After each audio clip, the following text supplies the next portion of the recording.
Hey, everybody, and welcome to another episode of the Superpower Quest. And this actually might publish a few other places, like Workplace Delight. But this is primarily a Superpower Quest interview. And today I get the absolute explosive joy of Whoa. interviewing. Yeah, explosive joy. Of Might want to get interviewing that checked out. yeah, baby. Interviewing a kindred spirit, Nate Jorgensen, who is the director of development at Firestorm, which is a networking movement, and he's also a number two. So, like, if you dig deep into him about his gifting, like he is a number two to a visionary CEO, and loves it, like absolutely freaking loves it. So, welcome to the show, Nate. It's good to have you here. Yeah, thanks for having me. I'm excited to be here. So one thing you want people to know about you is that you're obnoxiously positive. So what is obnoxious positivity and where does it come from?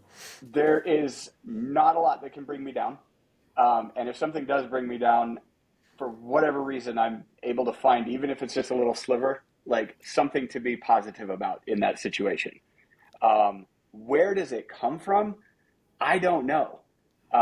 But I guess it's a certain point in my life, I figured it was better to wake up happy than it was to wake up pissed off. Yeah. And so I choose to be happy, and I choose to find, positivity and forward momentum and progress in everything that I can. Cause running off of anger and resentment and sadness can only really get you so far. Yep. So happiness is a choice. Yes. And It it's an takes intentional choice. Yeah. It takes work. it takes But work. it's a lot more gratifying work. Yeah. And it's a lot Yeah. less exhausting, I think. What does the work look like for you? As far as being happy, Yeah. I guess it's probably all the cheesy internet stuff, right? Because, everybody's like, oh, be positive, do your gratitude journal and blah, blah, blah. And yes, that is it. Yeah. But I think ultimately what it comes down for me is, regardless of where I'm at in my life and what's going on and the challenges, obstacles, and hurdles that I'm faced with, one, I know that I'm undefeated all time against bad days. They've never killed me. And two, and two, I can find a reason to keep going forward. I believe that things are going to work out if I put in the work and I put in, and I have my discipline locked in and I'm focused on continuing to push the needle. Even if that's a fraction of a centimeter for that day, that's still, something that I can drive forward. Can you remember when the first time is that you had to put this? That's what I call resilience. Okay. Can you remember a time earlier in your life when you had to have resilience, and where you found that came up in you? Yeah. I think it was when I was really young. My brother and I, we lived in San Antonio, Texas, and we were in a gymnastics program, competitive gymnastics. And I don't know if you know this about Texas, but at this time, there were three sports in Texas: football, cheerleading, and gymnastics. I did not know. Super competitive environment. And we trained like twice a day, 7 days a week.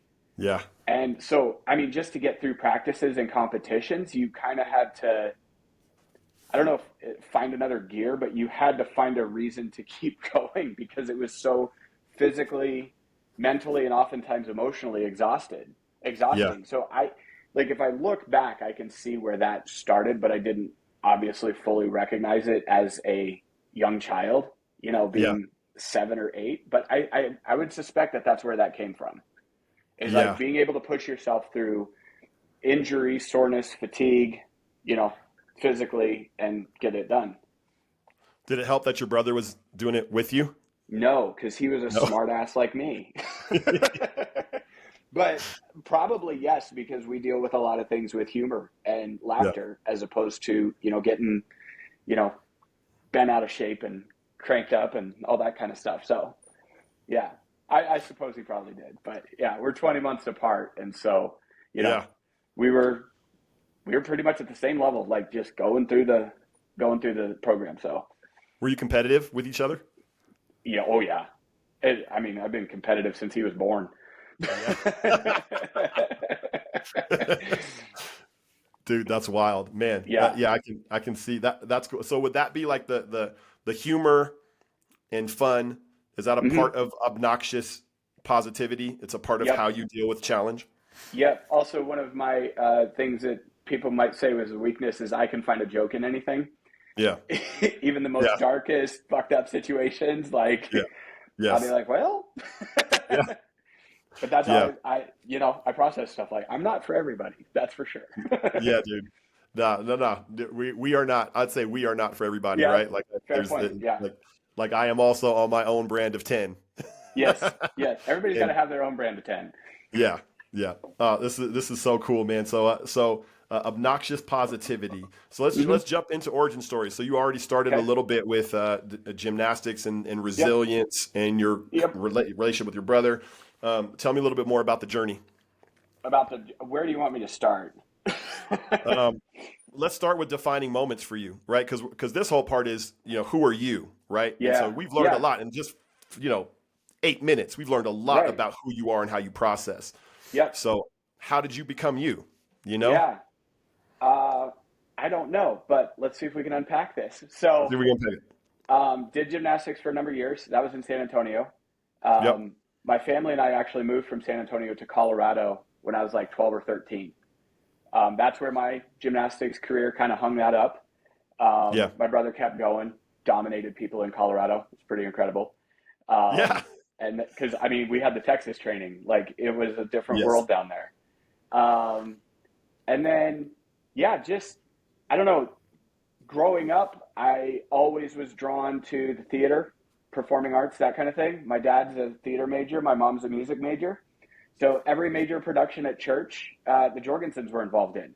We were either on stage, backstage, or back of house, running sound, doing lights, that kind of thing. So that's kind of how I grew up, Yeah. doing that kind of stuff. And it was really fun. I fell in love with the audio side of things, mixing, live music and concerts and doing that kind of stuff.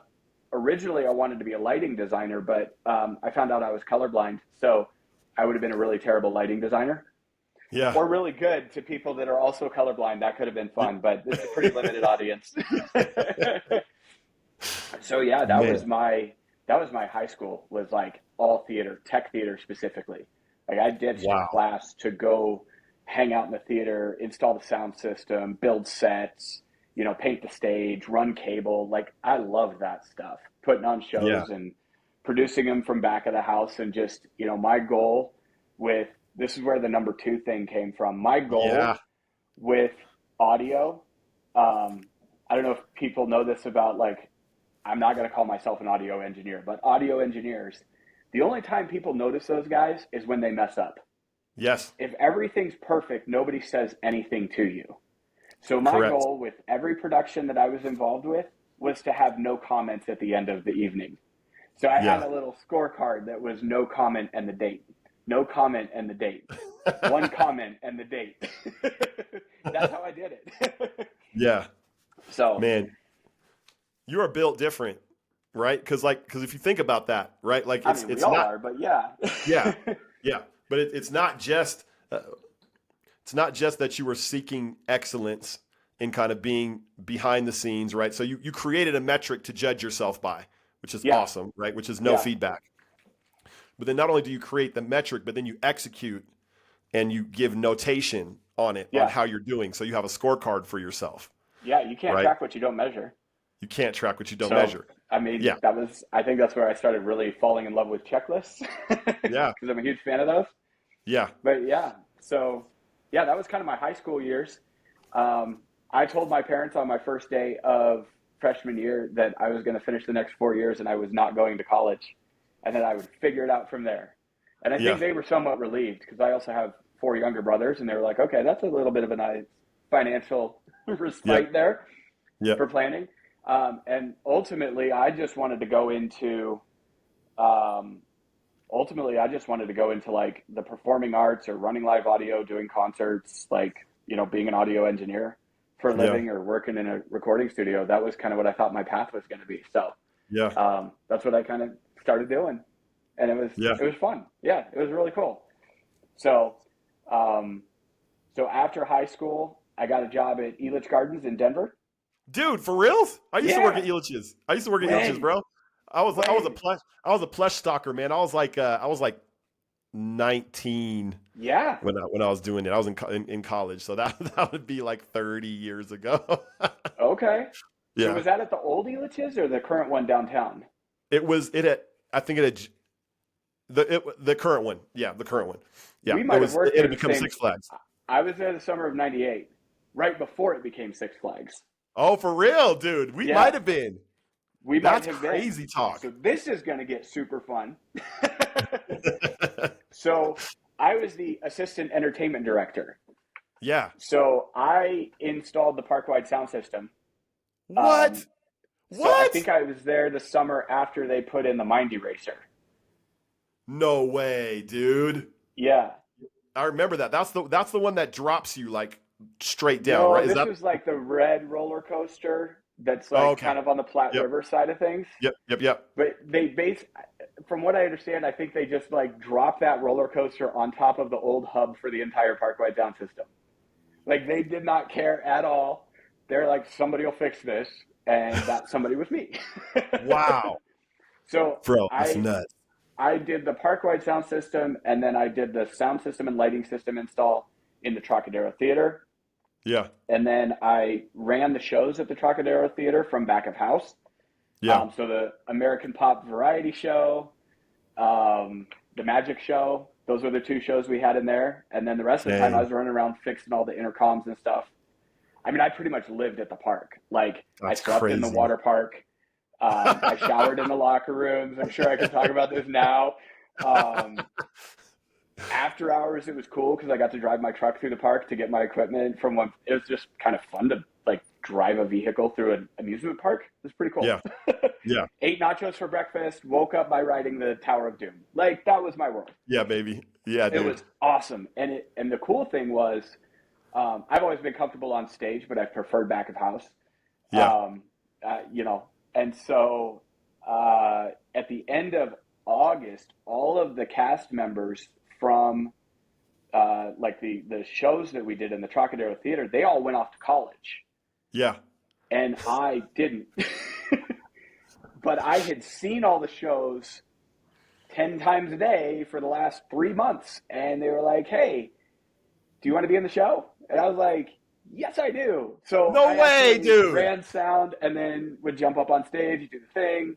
Like it was cool. It was really fun. And then I got Bro. to design haunted houses and help with that. And then I was in some of the Halloween shows with the big caricatures. I was the Dracula guy with the giant head. Like it was fun. It was a really cool Yeah. thing. And my stupid ass did not understand the concept of seasonal employment. I legitimately thought that I had found my career. I thought I was going to be an Elitch's lifer. Yeah. I really, truly believed that. And then Yeah. towards the end of the season, when people started talking about the park shutting down, I was like, oh, yeah, no, that makes sense, right? Because it's going to be winter or whatever. But I was thinking, but you've worked hard enough to work yourself into a position that they will absolutely find something for you to do. And you'll, like, this will be a full-time thing like your boss. Like, my boss was a full-time guy there. Yeah. Right. And so that's really what I thought was going to happen. And I was so wrong. Yeah. It ended on like November 2nd, like the last Halloween weekend. Period. Done. Yeah. They were like, see you yeah, next we'll year. see you next year. And I was like, I need money. So that's what happened there. That was maybe still probably one of the greatest summers of my life. Oh, like, for sure. I Oh, had a yeah. blast. I easily worked 100 hours a week, Yeah. but it was fun. It was great Yeah. being there. I loved it. I loved my boss. He was such a good dude. He knew a lot of people. We had a great time doing that. So They should have found a place for you, bro. yeah, should- but they if they were- didn't, and it's Yeah. probably good because they have an HR department. Me and HR don't get along. So Yeah.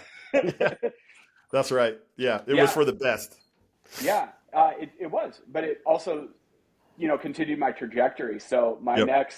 so then I picked up the oddball jobs, right? So I went to Park Meadows Mall and worked at Finish Line and Orange Julius and the Warner Brothers Studio Store.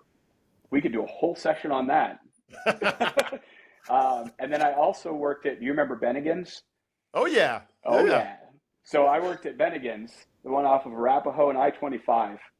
Right. And Awesome, I was awesome, awesome B minus food, man. There we go. B minus food, but A plus Monte Carlo. Yeah. Um, or Monte Cristo, whatever. So, Monte Carlo. Is that what was Um, that your food of choice there was no, but yeah, everybody Monte ordered it. Cristo, I'm like, right? what That's is the this ham, powdered ham jelly, sandwich? ham Like, I don't sandwich. know Oh what yeah, this yeah. is. Yeah. Okay. And Yeah, I the saw him money. make it and I was like, I don't think I'm ordering that. But I also was a barback and I met this guy. His name was Keith, and Keith was like the cool bartender. Everybody Yeah. wanted to be him. All the Yep. chicks wanted to be with him. I'm like, that's the guy. Like, I'm hitching my wagon to this dude. I don't care. Yeah. And I was talking to him, and we had a similar background with theater and performing arts and that kind of thing. And he's like, hey, I do this DJ gig on the weekends. Do you want to DJ? And I'm sitting there going, that's perfect. Like, I Yeah. still get to play with a sound system, but I For get to be in sure, front of dude. a crowd. Yeah. My world is set. Dang, dude. So, Seriously. yeah. So I met Keith, and Keith was a great friend, and he was like, I'll get you an interview. And I got an interview with a mobile DJ company up in Denver that serviced all of Colorado. They had been in business since like 1985. They were pretty well established. Their claim to fame and their reputation was that they had never missed a contracted event ever, which was pretty rare back in those days. Yeah. Because there were a lot of people that would be like, oh, yeah, I'll be there, and weren't. Don't show you. Um, so when I started with that company, we had, I think there were 12 or 14 of us, and then there were 12 sound systems. So it's 12 people, 12 sound systems. Yep. You did not call in sick. You did not show up late. Yeah. You absolutely had to deliver, and there was no backup if you didn't. Yeah. Or the backup was the owner had to go out, and you definitely didn't want to have him doing that, right? Nope. And so Right. when I started with that company, and then I worked my way into a position taking care of the sound systems and checking those before they went out for gigs. Yeah. They'd come back, DJs would trash them, I'd fix them up, have them ready to go the next weekend. What? And then I kind of worked my way into sales and coordination and Yep. selling events. And so when I started, 12 DJs, 12 sound systems, we'll call it. I can't remember if it was 12 or 14. Yeah. We were working out of the owner's house. And then when I left, we had moved. When I left, we were doing almost 2,000 events a year. We had about 45, 50 DJs. We had 40 What? sound systems. We were also booking live entertainment, live music, and all of this and that and the other. And I was there for 16 and a half years. It was Wow. wild. I think Wow. unofficial back of the napkin, like tally, I've probably done 1,700 events. Which Dang. means that I've heard Celebration by Kool and the Gang probably 1,700 times at a minimum. And so when I left, I was in charge of sales and booking the events. I was helping with coordination of events. I trained DJs. I trained MCs. We set up an internship program that people wanted to get into to learn how to do it. I managed events. I was also on call on the weekends when I wasn't working. Making sure that people had what they needed and putting out fires and taking phone calls and all that good stuff. And that was 16 and a half years of my life. That is a Dang. young man's game. Like, I'm Dang. still tired from that. Yeah. But I was Yeah. used to it. I mean, I worked every weekend, almost every holiday, except for like Christmas Day. Our busy season was everybody else's pool party season. Because I was the guy providing the music for the pool party, Yes. or the wedding, or the corporate party, or the Yes. company picnic, or the bar bat mitzvah, or whatever it was. So that was kind of my world there. Man. But that's also where, and I know this now, but that's where I started to learn the value of building a network of people and strategic partners. Yeah. In that situation, it was a trauma bond. Right? Because I was friends with all the catering companies and wedding planners and photographers and videographers, and we all worked weekends. So our Friday was like Wednesday night.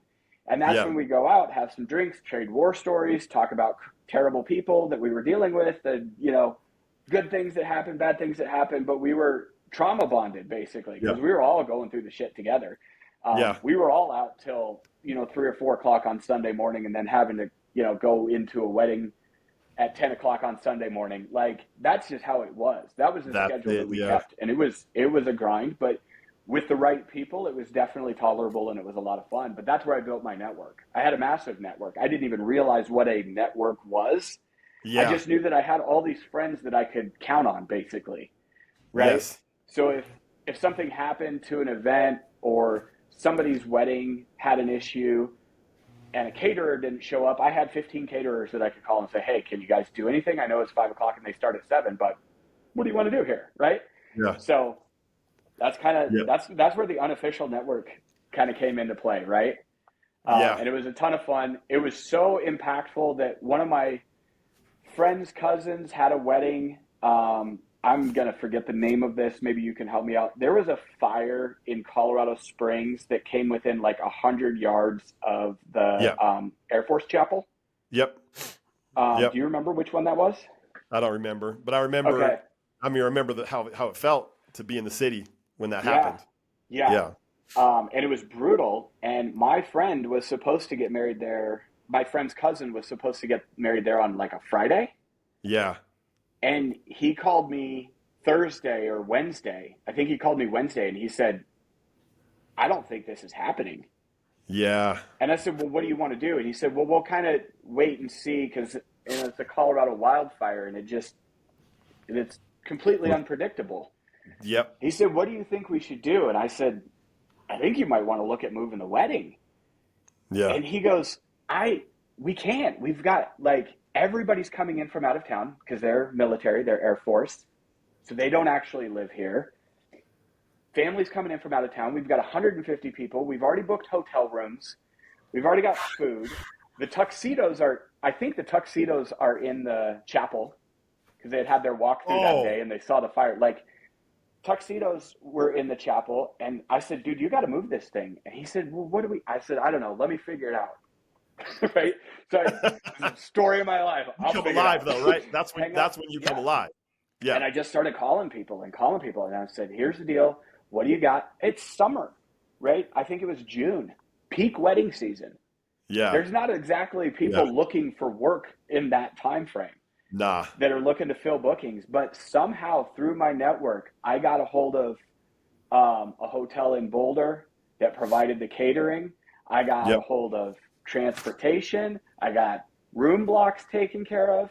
I made all these phone calls and did all this stuff, and I called my buddy back and I said, okay, we can have it here on Friday afternoon at this time, and here's what you're going to get, and here's what's going to cost. And he goes, okay, let me call her. And he calls me back 10 minutes later. He said, all right, what do we do? And I'm like, everything's coming to you. Everybody's on standby. Emails are coming. All these vendors were so happy that they had the bandwidth to help out in this situation. Yes. This community was just raring to go and deliver on this, right? Yeah. So we made the calls. We got it done. I think we actually ended up saving them $10,000 on their wedding. Dang, bro. Everybody that was coming into town transported, because flights were already canceled, so they were going to DIA anyway. So they got transported to Boulder. They stayed at the hotel. They got everything taken care of. They had a great wedding. Everything, as I understand it, went off without a hitch. And that was where I was like, there is something to building relationships and leveraging this. I like this. I'm a connected guy, right? Yes. But I'm also connected to good people that I've invested in over time. Again, through that trauma bond, it wasn't anything strategic or intentional at that time. It was just what we had to do to survive. It was a coping mechanism for sure. And that's one of my favorite networking success stories, is that I was able to move a wedding from Colorado Springs to Boulder. Now, here's the great irony of this whole thing. I don't know if you remember this. So that fire came within 100 yards of the chapel, didn't damage the chapel as I understand it. I had to get them new tuxedos, which we also coordinated that. Got all the measurements transferred over. It was a whole thing. So they had their wedding on Friday. I think their wedding was at 4 Friday afternoon at 2, fire in Boulder kicks off about 20 miles as the crow flies from where their wedding was. I'm like, you guys might want to rethink this. I don't know if you believe in omens, but this is kind of crazy. Boulder ended up being fine, but it was just one of those Colorado summers, man. Man, I So bet they were so stressed, man. Gosh, to they do all that were, work. but we got it all taken care of, and they had the time of their lives. Like, Yeah. they got Yeah. married. That's the important part. They had their friends Yeah. and family there. That's the important part. Yeah. And we were able to, come together as a team and as a group of associates and pull this thing off. So it I was want to cool. zoom in. Let's zoom in here for a second, because Sure. there are these moments that name us, right? Like there's these moments that happen where something so significant happens that it actually changes the trajectory for us, or a light bulb goes off. Like, Yeah. this is who I am, or this is something I can do. So you got to save the day on a pretty impossible. That was an impossible. That was Mission Impossible, right? Yeah, I mean, there's a really big team of people Yeah. that came together to do that. Yes. I was just the facilitator. Right. But That's how did all. it feel? How did it feel when it was all done? Right? Like, and you're like, okay, Yeah. this actually happened. Yeah. Describe that to me. First and foremost was relief Yeah. that they were able to actually have their wedding, because they Yeah. also, in the Air Force, they had a really small window. Like, they couldn't move the date. There were a bunch of factors at play. Relief, and then very proud of the people that I had been able to get in touch with and connect with, and that I knew that were so willing to help out. Somebody that they didn't even know. They knew me, and so they were, going off of what I said, but they didn't know this couple. They didn't know their families. They had no emotional vested interest in whether it happened or not. They just knew they could help out, and Yeah. they had the opportunity to do it, and they delivered. Yep. So Yeah, man. it was cool to see that. Yeah. You're such a team player, dude. Allegedly. I love that answer. I Yeah. love that answer, man. Like you're relieved that you were able to help your friend, and you're proud of the people and the Yep. goodwill that came together to help. And I imagine that filled you up, right? Like that filled Yeah. you up, because that's the number two coming through, like that theme that you've been telling me about from the beginning, right? Right. I'm back of house at the church with the productions, and it's like, I'm going to make sure sound goes off without a hitch. And then you talked to me about your hockey team when we were off camera, and it's like, I'm the enforcer. I'm going to, you score. I'm going to make sure people behave. Yeah. Right? Yep. I'm going to slam into people. Basically, I'm going to equip. I'm going to make sure everything's in place on our end so you can succeed when you're taking that to the goal. For sure. And then this story, right? That and even in your job now, right? Like you're the number two guy. So this obviously is calling for you. Yeah, it is. And the job that I'm doing right now is, as you mentioned, networking organization, business to business networking organization, helping companies help each other out and grow and develop each other's businesses. So I feel like I'm taking a really long time on the origin story. So you let me know if you want me to speed it up. I love it, dude. This is so good, man. I'm totally happy with this. Right on. Because there's so much that can be learned from your story. And specifically as we now kind of transition into your work with Firestorm and how that is now a reflection of your calling, I want to circle something and underline it. Okay. You seem to have a gift for harnessing the power of goodwill, or harnessing people around you, equipping and harnessing people around you for extraordinary outcomes. Yeah, I think obnoxious positivity is also contagious. Yeah. And I try to use that to its benefit. Man. We had a question a few weeks ago. All of our Firestorm chapters start off a meeting with, a 30-second introduction, and then we have a question of the day. The question of the day was, if you were a dog, what dog breed would you most identify with? Right? And people are like, I'm a golden retriever because I'm loyal, and I'm a poodle because I'm fancy, or whatever, right? And I'm sitting there going, I'm a boxer. Like, Have you ever seen a boxer puppy or boxer dog go into a room and mope around? No. No. Those dogs come into a room and they're like, fuck yeah, we're going to party. And they're just ripping around the whole thing, right? And they're going around and they're sniffing everybody and they're saying hi and they're giving hugs and they're jumping up and they're not behaving, but they're still so tolerable because, they're Yeah. lovably obnoxious. And I'm Yeah. like, I'm a boxer. Like, Yeah. I will go into a room and I will change the mood to positivity if it's not Yeah. positive. And if I Yeah. go to a room that's already positive, we're going a couple steps further than that because That's we're going right, to have a dude. good time. Like, That's right. I'm a boxer puppy. Like, Yeah. that's the dog breed that I most identify with. Oh, dude, I love it, man. I love it, bro. Yeah, Yeah. you're very dialed in with your superpower and how you are designed and how you work. And Yeah. it's cool to hear your story and how the experience got added to that mix Yep. to create calling. It's been really fun. Yeah. So then let's talk about, so we've talked about who you are. Now let's talk about the gift that you give, right? I believe we give the gift to the world that we were given, right? The gift, the best gift we have to give to the world is the gift that we were given. Yeah. And so tell me about the gift that you give to the world through Firestorm. Oh, I think through Firestorm, my favorite thing is helping people understand how they can strategically build a network, right? It's something that I didn't understand. I had done it, like I said, by proximity in what I call the wedding and special events industry. Yeah. And the interesting thing, I don't know if we talked about this, but I left that industry and I went into commercial office furniture sales. Okay. Right? Yeah. And the only reason I did it was because office furniture sales, in my mind, was going to be Monday through Friday, 8 a.m. to 5 p.m. I wanted weekends off. I wanted holidays. I wanted to be selling to other businesses that observed normal hours. Like, that's what I needed, right? Yes. I'd kind of outgrown the DJ thing. And so I realized two things when I switched industries and careers. One, I had a massive network. Yeah. Two, it's pretty much worthless.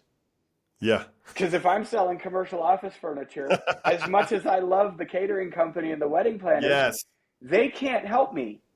They're not talking to my ideal client. So I had to start completely over, and I knew that I had to expedite the process. I didn't have 16 and a half years or 12 or 14. Right. I had months. Like, I got to hit the ground running. And the best way I can do that is build a network, learn about other business-to-business opportunities. So, I think I had a bit of a shotgun wide net approach when I started. I went to like every networking thing that I could. Yeah. And then I stumbled into a Firestorm event about a year into doing office furniture and stumbled into a Firestorm event. And the two things that stuck out to me right away, one is that it was strictly business to business. Right? Oh, yeah. That was a huge thing for commercial office furniture, and I think for a lot of business-to-business professionals, as great as they are, you don't want to be networking with the Amway lady. Like, they're just not talking to your ideal client. Two, it was hyper relationship driven. Yes.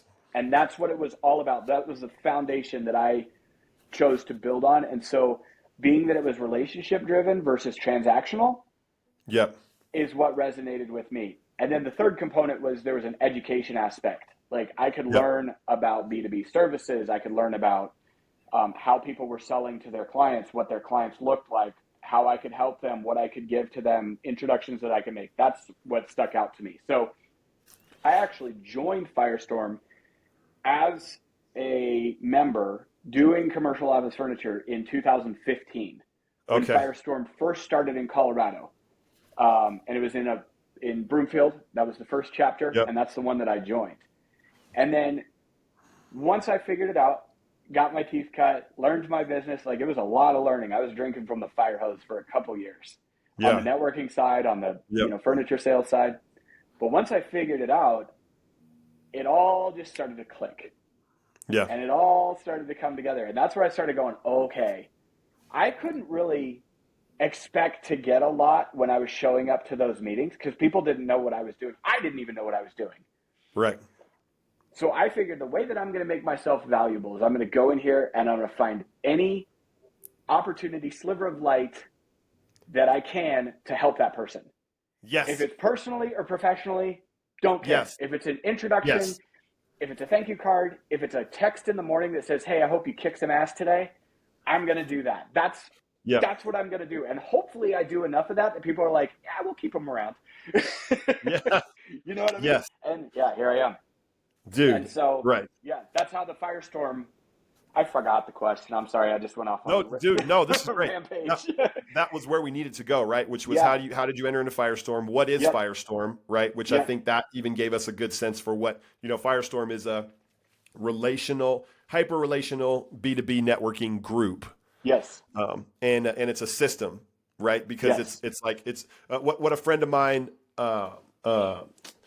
calls referral gen, which is lead gen is like I need to get the sale, Yep. right? And referral gen is I need to build relationships with people who Yep. are facing similar audiences, Yeah. and then we need to figure out how we can give value to each other. Yeah. I'm not trying to make you my client in this networking group. I'm not trying to sell to you. No, that's Right? prospecting. That's prospecting, right? Yeah. It's not like I'm trying to meet you so I can sell to you. It's like I'm trying to meet you No. so that we can work together and amplify each other. 100%. In the market. And so that when I'm in front of an ideal client, I'm almost an extension of your business development team. And so I've been educated by who you are and what you do and how you sell and what your profile of an ideal client looks like, so that when I'm sitting in front of one of my, you need to meet Johnny. Yes. That's what we do. So I tell people that I help small to medium-sized businesses first identify their ideal client. Yes, dude. And then identify your strategic partners, your circle of influence, your power partners, whatever you want to call them, but who else is selling to them? Yes. Who are the other industries and services that are also trying to go after them? That's who you need to be hanging out with. Yes. And then taking it a step further and saying, okay, it's the awareness aspect, right? Like, what would somebody say in a networking situation or over drinks or at lunch that I would go, oh, you know what? I got somebody I want to introduce you to. Yes. That's where, and so that's networking in a nutshell, but Right. adding a strategy and that intentionality to it is what makes it so powerful and bankable. Well, I love what you said. Phil said that what was the t-shirt? It was let me see if I remember. It was It's right here. Cold calling is punishment for not networking. Yes. So the idea that your entire marketing strategy Yes. could be networking. You're Yes. right? Like Your wholesale strategy could be networking, yeah. but not right away. Right. That's like the hardest message right now. Like Yeah. you can order Ruth's Chris to your door and it'll be here in 45 minutes. Yeah. So people think you should be able to build a network in half an hour. Yeah. And I'm like, no, this is for life. It's for life. Yeah. You start this process and you do not finish until you're dead. Yes. And not even But retired. you'll start to eat off that. Like you'll start to eat off that. Yep. As if it'll be the best source of business you've ever cultivated. Absolutely. Yeah. And it's sustainable. You can grow it. It's has fun. Exponential growth. It's a ton of fun because you get to be in front of people and talking to people and learning about who they are and what they do and how they do it. Yeah. I mean, it's so rewarding. And you get to be a resource for them. You get to help them out. You get to see them grow. You get to see them be successful by you being on the lookout for them. Yeah, dude. Yeah. Y'all that are watching, you need to sync up with Nate because as you can tell, this dude is the real deal. I find people that are the real deal. That's like what you're doing isn't your job is your calling. When you can find people that their job is their calling, I am super fortunate in that aspect. Right? Yes. Yeah. I am extremely blessed. And it's cool because like looking back, I look back and I realize I've been doing this all my life. Yep. I've been networking all my life, connecting people, helping people, making introductions, bringing people together. Now I do it for a job. Yeah. And now I do it because I love seeing the small, medium business community grow and thrive and have wins and continue to stack up and be successful and break revenue and sales goals and that kind of thing. I love that. Yeah. It's so awesome to see people out there killing it. Yeah. And I believe you because that is like this fire in your heart is to be that number two who empowers and supports people, right? Your team towards, extraordinary results, extraordinary outcomes. Yeah. It's so cool to see people level up and do hard shit and get things done, and personally, professionally,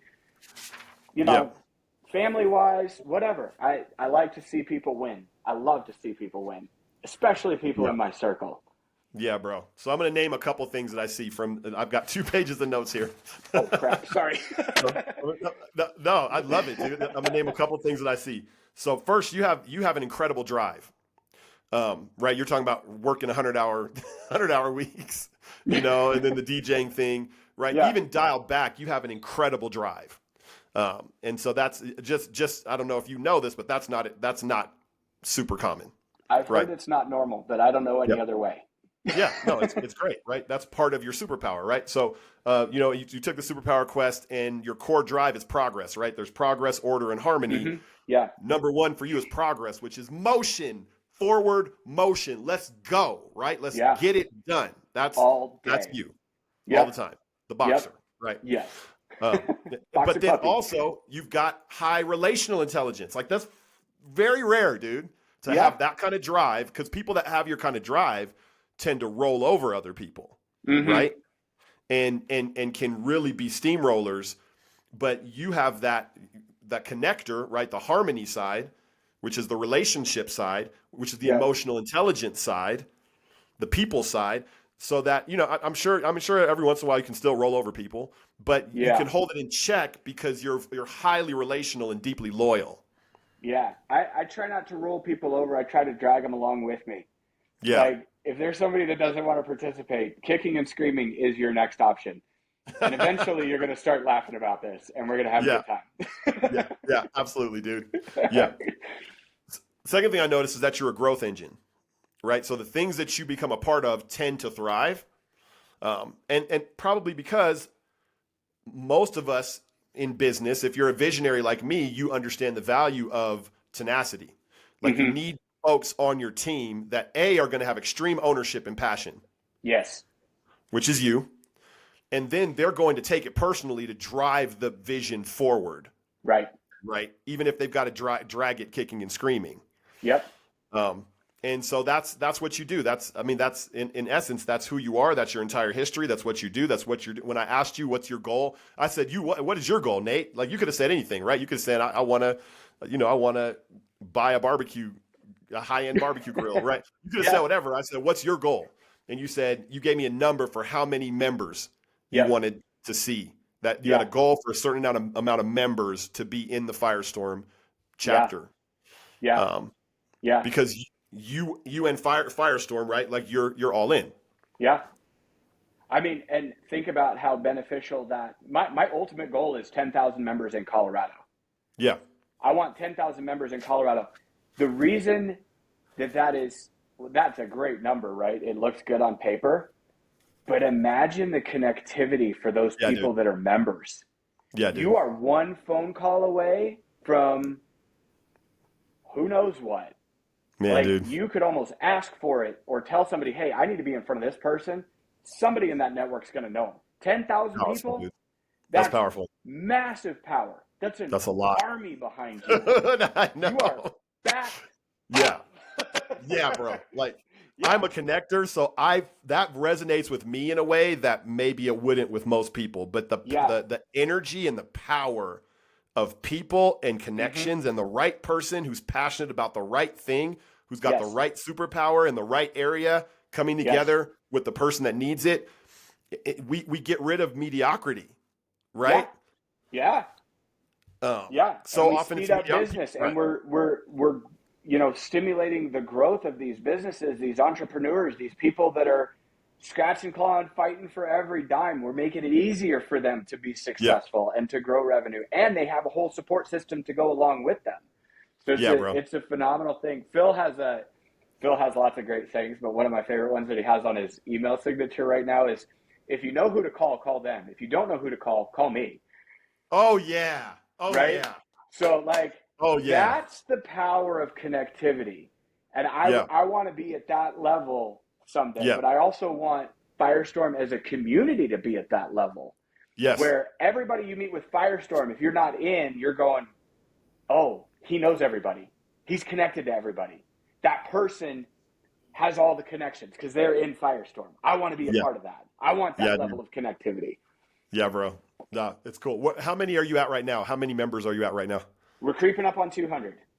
Okay. So It's 200 been for the local chapter or 200 for for the Colorado, for okay, all of so for Colorado. Colorado's. Yeah. So you want to drive this thing from 200 to 10,000. Yes. Tell me it can't be done. I need more people telling me I can't do this. I will There's put a you on the problem. list. There's only one problem, dude. Like, I believe in you, dude. I actually, like, in a deep level, right? Like, I understand. I'm just a person who understands people. Yeah.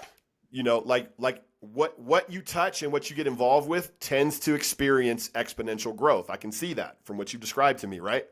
So yeah, there's more people like you, bro. It's a done deal. Like, no problems. Yeah. I don't see it not happening. You know, I think we can make it happen. I know we can make it happen. It just never happens as fast as I want it to. Yeah. I am not a patient human being. You're not a patient. Patience is not your virtue. Nope. I don't even think it's on the list. Yeah, it's not even top. It's not even top 20. Yeah. Not even close. Yeah, dude, that is cool, man. And so so I'm gonna let you kind of leave us with some wisdom. But I suspect don't it's rely not on going me to be too much for that. But yeah. Yeah. No, you can do it. I believe in you. Okay. Thanks. And so the last part of the interview was, what do you teach? Which you've been teaching us all along, right? And a lot of what you're teaching is what I teach, which is the power of human connection. Yes. It's irreplaceable. It's incontestable when it comes to creating extreme outcomes. It's non-negotiable. Yeah. Yeah, man. It is critical. So what would you let, the people that are seeking to discover themselves, they're seeking to discover how to be more effective in the world. What would you say in closing to those people? Your network is probably more powerful than you think. Yeah. Your network is probably larger and more influential than you realize. Yeah. And the best way to realize that is to get very intentional about those relationships. Yeah. Go deeper, stay top of mind, go harder, and above all, give as much as you can. Yes. Have that abundance mindset and share contacts, ideas, challenges, wins. Share the wins. Yes. Don't be humble. Share your fucking wins. Go out there and help each other win. That's one of our core values. That's my favorite one. Help each other win. Help each other win. And so people don't necessarily think that they have a network because they take these relationships for granted. So I'm getting a lot off track, but I think I could summarize all of that is be intentional and don't take your relationships personally or professionally for granted. Yes. Dude, no, that's such a good place to end. I had a question that came up earlier, like about how many connections would you say introductions do you make a week on average? A week? Yeah. Just people to people? Yeah. It's at least 5 or 6 a day, so probably 30 or 40. That's crazy. That's insane, bro. Sometimes it's more. I try to do 5 a day. Like, that's a task that I try to do. 5 connections a day. So you're intentional about it. Very. You try to do 5. Yeah. Very. So that's a big part of your job is making the right connections. Yeah. Yeah, but also it's not just business stuff. No. I'm trying to hook people up that have common interests. Yeah. So this person likes fly fishing. This person likes fly fishing. You guys should be friends. Yeah. I've got I think I told you, I have a Friday morning men's ruck group. Did I tell you about that? No, I didn't know that. Oh, yeah. It's are you talking about rugby? When you say ruck. So a weighted vest or backpack walk, right? Okay. So we hike, we ruck every Friday morning at 4:15 a.m. Yep. And we kind of had to move it out of the neighborhood into a park because some ring cameras were getting a little overly excited about things. But but it's men, we get together 4:15 and we go for about an hour. And it's grown. It started with Yeah. two of us about 2 Yeah. years ago. We just got together on Friday mornings to like talk and catch up and do that thing. Yeah. We had like, I think we had 12 guys this morning. Yeah. And they're all talking, well, can I invite my friend? Yeah. Can you keep up? Doesn't matter. We'll keep them up. Yeah. Yeah. Like, yeah. and so introducing people that have that common interest. Hey, you know, I met a guy at, he was putting together a Chipotle bowl for something that I was picking up for a lunch. And he's like, hey, man, I think I've seen you around, you know, Broomfield doing the thing. And I was like, yeah. He's like, that's really cool. I said, yeah, come out and join us. He's like, seriously? And I'm like, yeah, 4:15. Give me your number. I'll text you. I'll put you on the reminder thread. Come out, meet some guys. Hang out. Let's go. Dude, so cool, bro. So But cool, I love man. that because we're not just doing business introductions and we're not just doing, you know, hey, I think this person is going to spend money with you. It's like, hey, you need to expand your network. This would be a valuable resource in your plethora of services and solutions that you offer for your prospects and your clients. So you guys need to get together and work this stuff out. Dude, I love it, man. You are I've met very few people who are leveraging connection to the degree that you are, because connection is your job, right? So it's a huge part of your job. You understand it. You're built to do it, and therefore, man, I cannot imagine what 30 to 40 connections a week are doing in the world, right? Because not that many of them have to go right, like for there to be massive impact in the world, right? That gets but traced back it's to that cool moment. because you're banking into that relationship account. You're investing by doing those introductions. Oh, sure, for sure. And For sure, man. that's what we talk about with like giving and, you know, having that abundance mindset. Like you can help somebody out and you don't know how much by making an introduction. So you might as well make the introduction and let things progress from there. Right. As opposed to holding it back. Who knows what opportunities you're missing in that regard. So I might want to bring you back at some point to talk about some of the finer points of connection. Sure. You know, you're what I would call a super connector. I'm a super connector. I know a handful of us, right? Yeah. Like super people who and you haven't met Phil yet. Yeah. Like, No, I can't wait to meet Phil, bro. No, That's Phil going to is be a good time. Mr. Worldwide. I mean, he is Pitbull. That guy has connections all over the place. And there's my thinking is literally his signature. I'm like, hey, Phil, do you know this guy? Yep, I know him. I mean, the guy knows people. He knows them. Yeah, he knows. And he's been building that bank up of connections. Yeah. Still working on mine in terms of his connections and what he can leverage and do, which is super inspiring to work for somebody like that. Leveled up. That's leveled up. And also leads by example. He's not just telling Firestorm or telling me, hey, this is how you do it. He does it. This is what he lives. This is what he practices. This is what this is his very fiber of his being. And it's a beautiful thing. That's so cool, man. All right, so have you read a book called The Power of Who by Bob Beaudine? No, I think you recommended that. I put it on my list and haven't got to it yet. Another one to fan the flames for you, like and really, sometimes it just lets you focus the energy that much more when you hear somebody else's framework. But that is a book about super connection and the power of network. It's a beautiful book. Nice, and then I think you did tell me you did read The Go-Giver, because I hear so much of The Go-Giver. I gotta go through that again. There's bro. So much of that stuff that you read, and I just want to read it again. What was the book you were telling me you just finished? Gosh, there was one, Living Fearless. That was the one that was more personal, like introspection. You know, faith, kind of sorting out some stuff, and it had a massive impact in my life. That's the most recent. But beyond that, I think that's the only one I've been talking about. Like for a while, it was just Go-Giver. There's six types of working genius. I'm all about that. Like that would be a good one for you.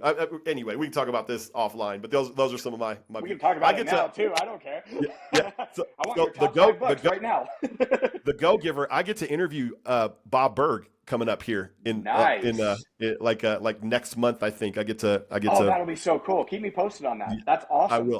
I will, dude. Yeah. That's how did you get that? Dude, connection. It's the power of connection, man. It's specifically LinkedIn, right? We've interacted over LinkedIn, and so and he's just such a warm, amazing dude. And we've just gotten to know each other kind of organically through LinkedIn. Good. And just recently, felt like it was time to reach out and see if I could get some time with him, That's and draw awesome. some of that wisdom out. And he said yes. So it was a big ask, man. That's Uh, really cool. When are you doing yeah, that? yeah. So I think it's within the month. I don't even think it's June. I think it's Okay. later in May. But I'll let you know, and then Nice work, all the man. readers will get a chance. All the viewers will get a chance to see that as well. But Very cool.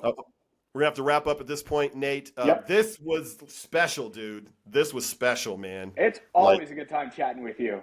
yeah, I enjoy bro. it. Your energy is phenomenal, and I love the analysis and strategy that you put into identifying people's superpowers. Yeah, And once you know the powers that you have, kind of gets a little scary because you're like, oh, I yeah, can do that, right? Like if I for just sure. suddenly figured out that I could throw lightning, I'd be throwing it everywhere. Well, I'll leave you with this, man, and leave the audience with this. Like Nate, like I believe in you, dude. I believe in you, man. I believe you're doing what you were meant to do, man. 100%. It's I do just too. so Thank you. obvious in your story. Like, keep going, dude. And I can't even imagine what's going to come out of, you just continuing to pull that lever, which you've learned is your superpower, right? Which has to do with connecting people and being a number two and like extreme ownership, extreme drive. Like, I'm excited to see what the future chapters of your book look like because they're I going to am be too. awesome. I just wish they'd hurry up. But thank you. Yeah, This is so fun. Always yeah, enjoy chatting with you. I can't believe you recorded this. dude, I'm so good. We finally got one recorded because it's like this all We the did. time. That's true. Yeah. That's true. But my people, everybody watching, thank you so much for joining us today, and we'll see you next time. Have a good one. Bye, everybody.